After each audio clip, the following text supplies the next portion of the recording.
past week once again demonstrated the vital role of the Philippine National Police in protecting public safety, upholding the rule of law, and safeguarding the rights of every Filipino. I commend every police officer who served during the fifth State of the Nation address of President Ferdinand R. Marcos Jr.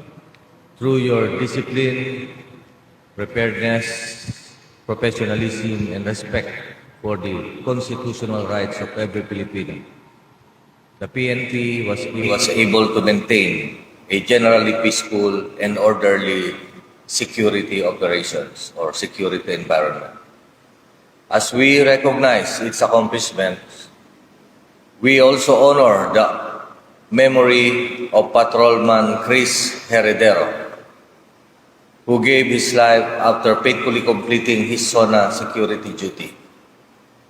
His sacrifice reminds us that behind every successful operation are police officers who place duty above personal comfort and safety.